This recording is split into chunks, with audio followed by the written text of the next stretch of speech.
Hi, my name is Benedict. Last video that I did on technique and what have you got some really unpleasant responses, including from a developer.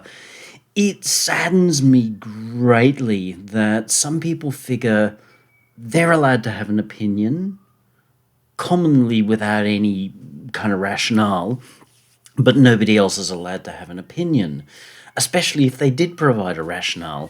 Now, that is just not okay. So, sadly, I ended up putting every comment up for moderation before they're published. So, if your comment doesn't get there, it's just because, unfortunately, you've not behaved with enough dignity to justify it being a conversation. All I can say is try again. All right. What we're looking at here is the issue of how to make Drive more useful. One of the problems I've always had and turned me off using Drive for a very, very long time was that it tends to be a bit of an all or nothing.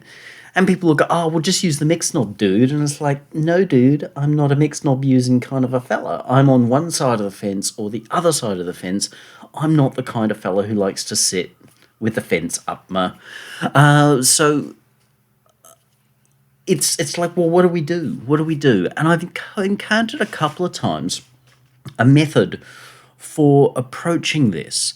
And I must say that it resolves a lot of the frustrations that I have. So here's what I believe to be a relatively common approach with somebody who's trying to make something kind of vibe better. So they start with a, okay, yeah, you know, it's okay, but it's a bit flat.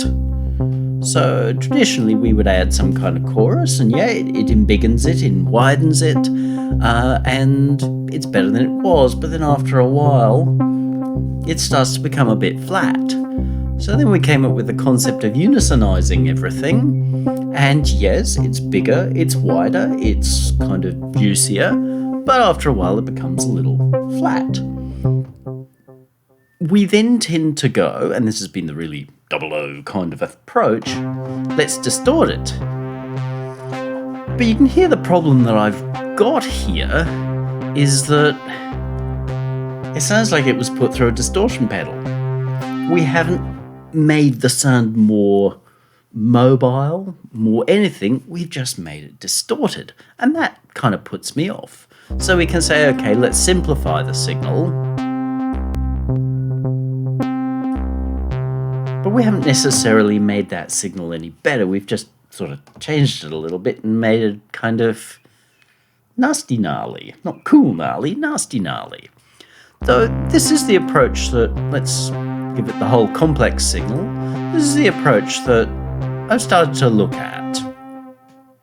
We take a drive unit, any drive unit. I have done this with several different drive units to create proofs of concept for myself. And I'm just showing Scream because, well, it's a stock device. You can use anything you want. I've done the same thing using multipass and various other put together bits and pieces.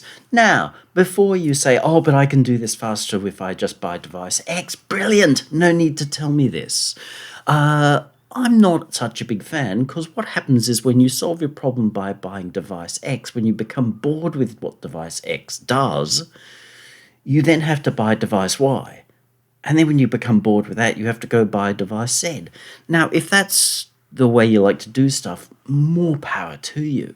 Absolutely, I'm not saying you shouldn't, but what if you didn't really want to be buying 26 different letter devices just so that you can get 26 different sounds?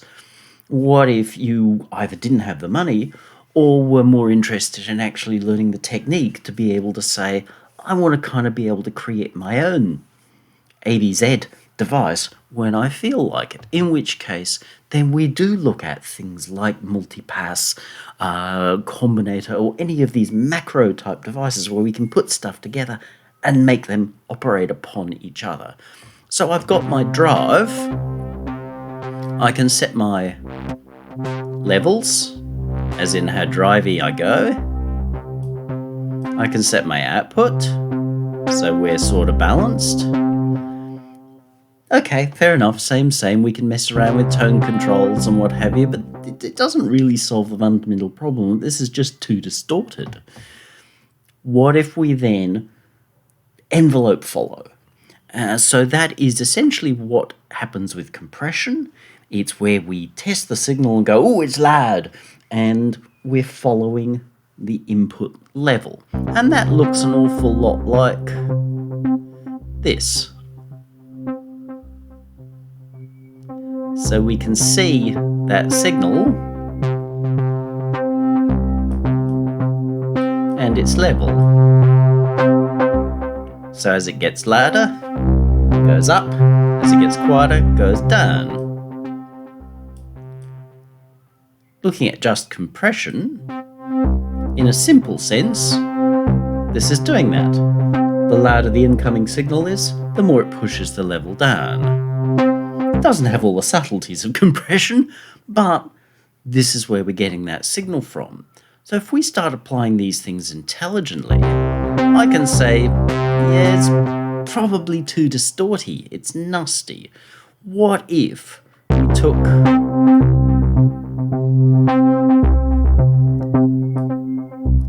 that input signal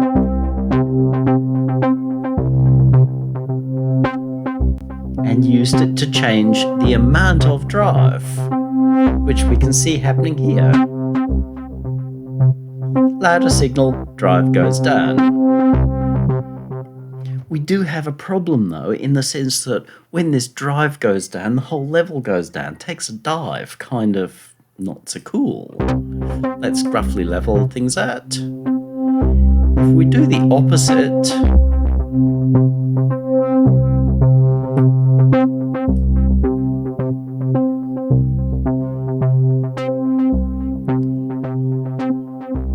we now have a signal that kind of feels level, but is constantly moving around, is very mobile. We've got the drive on the beginning bits, but not on the end bits, so it's sometimes got snow on the tops of the mountains, sometimes not. So we turn our, which feels kind of flat, to this, which is very mobile. A lot of the extra mobility on here is a result of chorus and unisonation. They are problematic.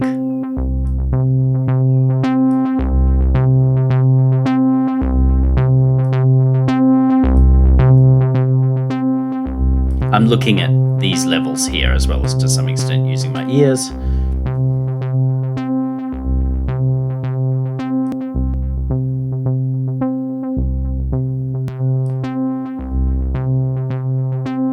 So we're getting the fun of the drive on the transient parts, but not as aggressively. And as it gets quieter, we're turning that drive back up. There is nothing to stop us from doing the complete opposite. We might want to pull our overall drive back. And we probably want to turn our level the other way around.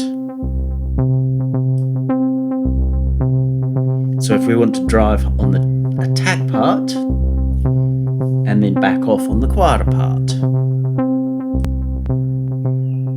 Kind of straight.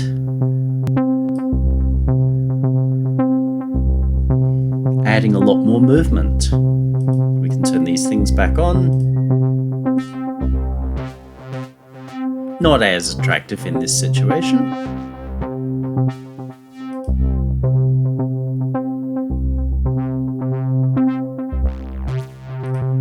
But definitely, we've got a lot more movement than we used to have. And this is not hard to do. The way that I've done it here is going to vary depending upon what we're using. Multipass obviously is designed to be easy because we've got an envelope follower, so we can just drag its modulation to the drive and the output and wherever we want that to go. This one's a little bit more complex, but only marginally so. So we've got our sound coming from our synth. I'm putting that to an audio splitter. The first one goes to the actual drive unit that we're going to be using, which in this case is this scream, and then back out. That's it, done. We're then creating a key signal, or what you might otherwise call a sidechain signal. But no, this is not ducking. This is true sidechain thinking, in the sense that we're copying the signal, we're doing something else with it to then act upon, which is our drive unit. So a second instance is going to a scream, but you see this is dead-headed. Nothing's happening here. All we're doing is we're taking out the envelope follower. So as the volume goes up on a signal that's coming in, this starts to send a CV, which is the other way round. Or it just shapes, like draws the top of the level, which you could see in the wiggly line in Mr. Bean's compare CV scope. I then take that to a CV splitter, simply because I want that signal a couple of times. One goes to what I'm using to control the drive, the other goes to what I'm using to control the output level, which is what you see here.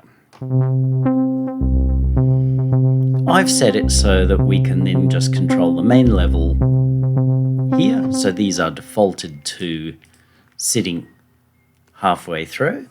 This is not being used at all, other than to create that CV signal.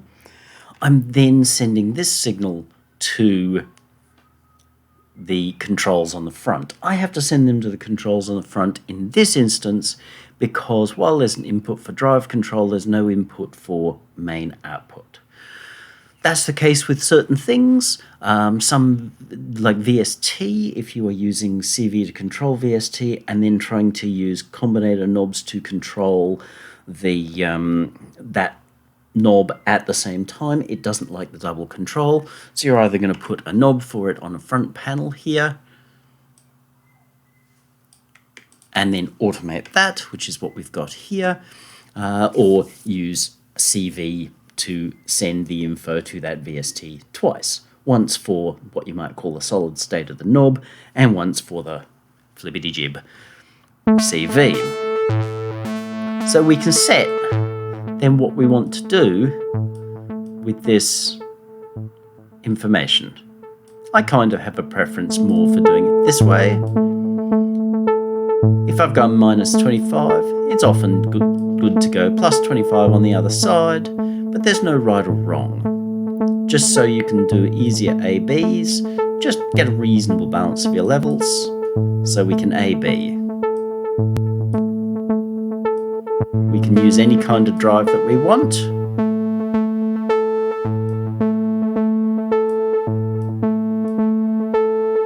We're not stuck to kind of any specific shape at all.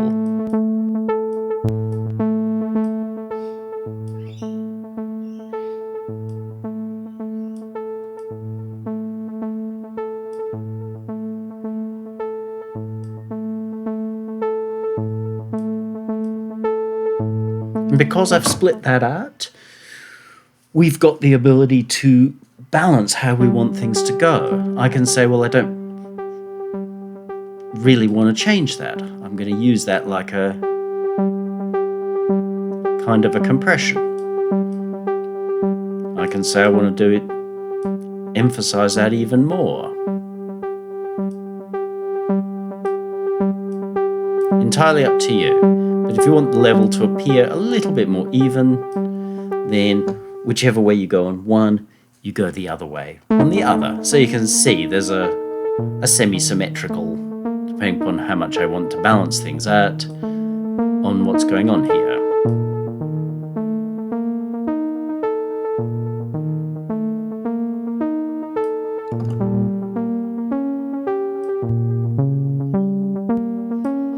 And there's a fair amount of drive happening there, but the input to that drive is constantly moving and changing, allowing us to actually have a harder drive, but it's being pulled back as the levels go up. Now this is really useful for driving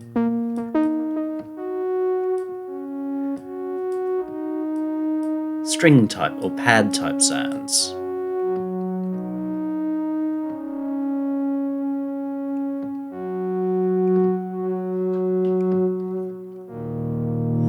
here, I will back that right down, because if the move is too big, we're going to hear that change, like far too much compression. This is probably not the best method to use for this, because it's a bit distorty.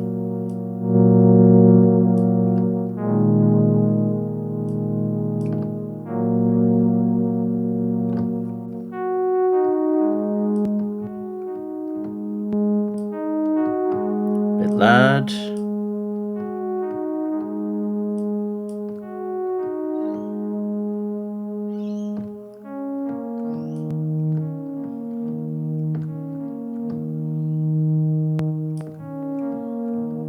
So I see how it's giving us a lot more presence, a lot more ability to pull that forward in the mix. Because not only is the drive adding more overtones or strengthening the overtones of this, but we've got movement.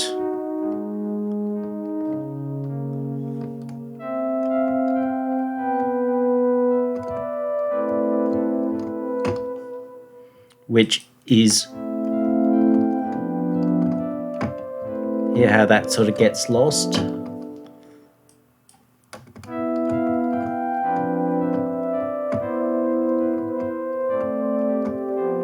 There is no one setting for this.